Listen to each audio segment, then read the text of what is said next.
bin der Michael Hengst. Ich bin der Producer von Wild River Games für das neue Book of Heroes. Das ist das neue Rollenspiel in dem Schwarzen Auge-Universum.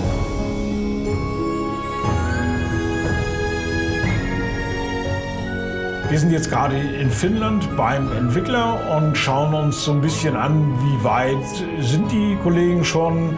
Wir sind zwar mitten in der Beta-Phase, aber haben einfach mal einen Tag gestört und schauen den Entwicklern mal ein bisschen über die Schulter.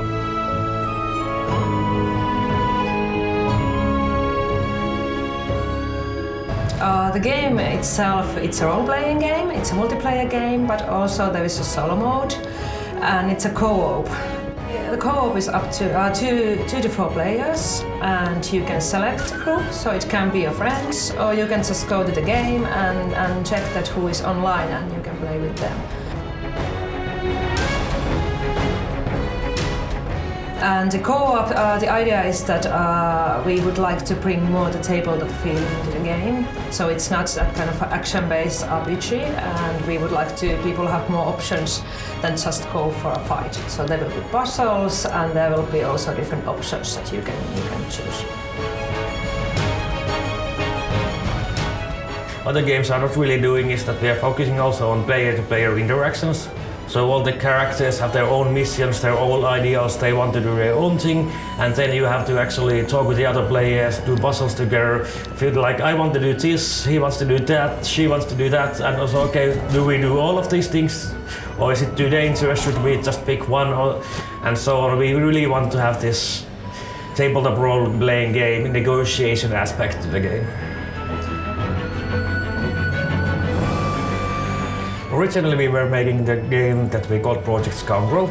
That was basically we wanted to make a computer game that was as close to a role-playing game as possible. And a part of that plan was to bring in an actual role-playing game system so that people would be more familiar with the game and it would have a more tabletop feel. And then we met a lot of people, and at some point we were offered the opportunity to work with the Dark Eye license. And I played some of the old computer games and really liked the license, and it was like, oh, do you want to make a Dark Eye game? Yeah, we would like to make a Dark Eye game, and then we basically started working on that and doing some plans like how we would adapt the Scoundrel system to the Dark Eye, and that was pretty much it.